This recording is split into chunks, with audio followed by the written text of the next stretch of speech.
okay, we just had an election in Georgia, and this is why we have KPFK.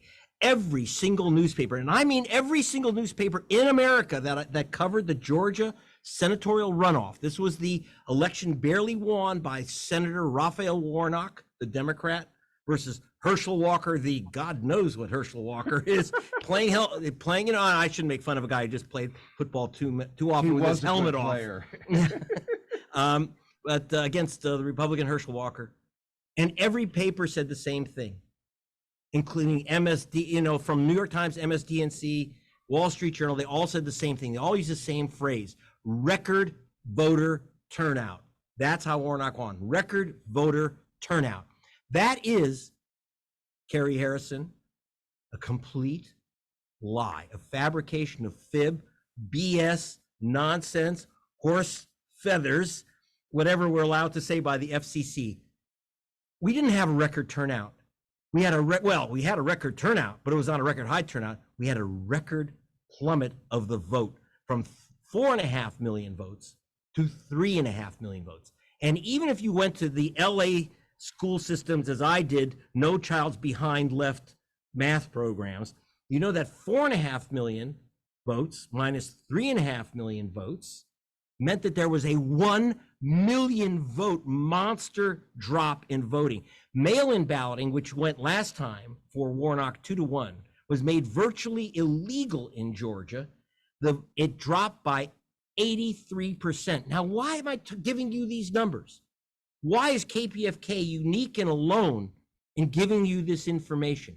Because here's why the BS that they're selling you in the New York Izvestia and the Washington Pravda and National Petroleum Radio, why did they give you this canard, this BS, this nonsense?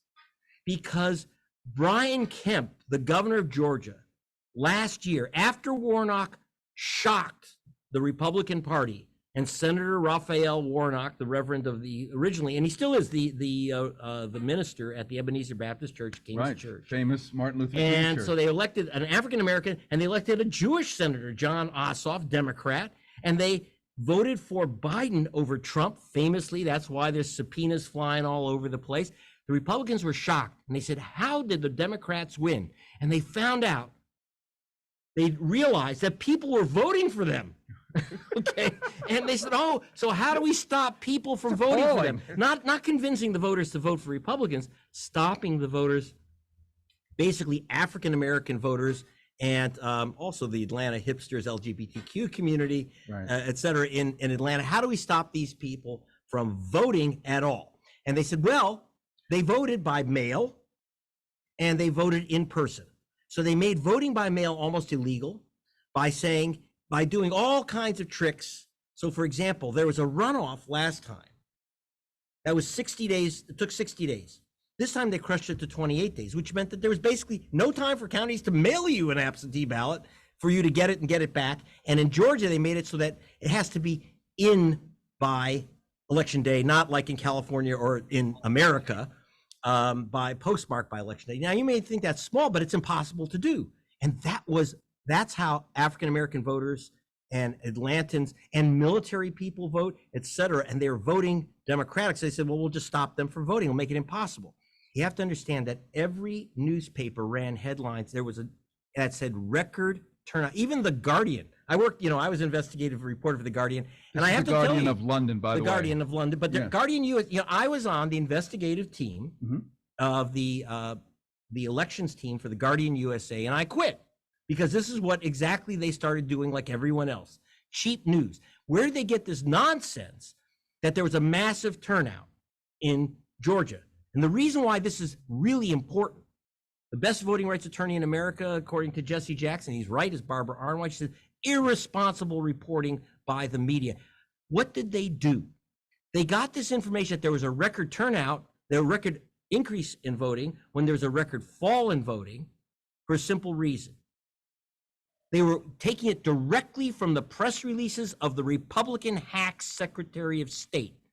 100% taken, literally copying. These are not reporters you get at the New York Times, or even the Atlanta Journal-Constitution didn't even check the numbers, and they're right there. They can look out the window and see that people could not get their ballots in, that there were lines, Jim Crow lines. So what they did is they passed a law right after Warnock and Ossoff, the Democrats, swept it with Biden beating Trump in supposedly redneck red Georgia. And they passed a law called SB 202. NAACP called it Jim Crow 2.2. And here's the problem. All the papers, like the Wall Street Journal, actually ran a headline. Jim Crow 2.0 didn't happen, didn't exist. There was no Jim Crow. The New York Times went so far as to actually say, this is the New York Times, right? That's supposed to be the great paper of record.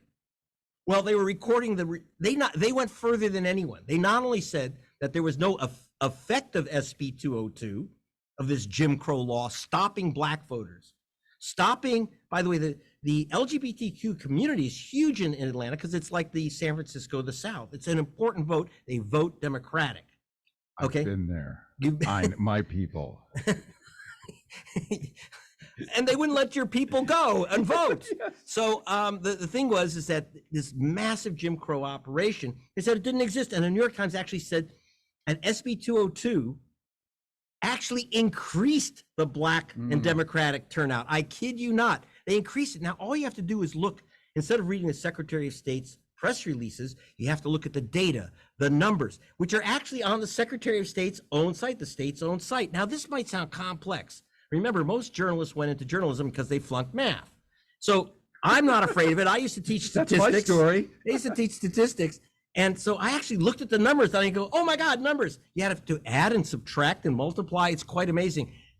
But that's why I'm telling you that you just heard that every media outlet in America except Pacifica, Lonely Pacifica, and thank you, Truth Dig, for taking the write-up report. You'll get that tomorrow. Lonely Pacifica got the story right, got the actual data, the actual numbers. Now, why is it? Look, you have to understand, these Jim Crow laws are not there. It's the Klan's test kitchen for Jim Crow. So anything that happens in Georgia, which is why me, Greg Palast, I live in Hollywood, why been going to Georgia for 9 years for Al Jazeera and Rolling Stone and Guardian and BBC and Democracy Now! and Flashpoints, KPFK.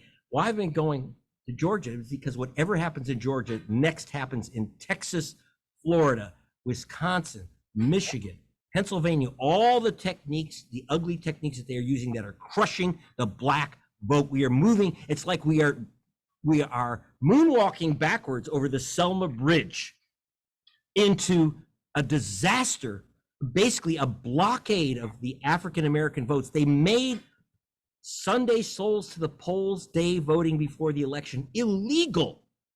They made putting your ballot into a drop box only in Atlanta, black Atlanta, like I say, black, gay, hip, Democratic Atlanta.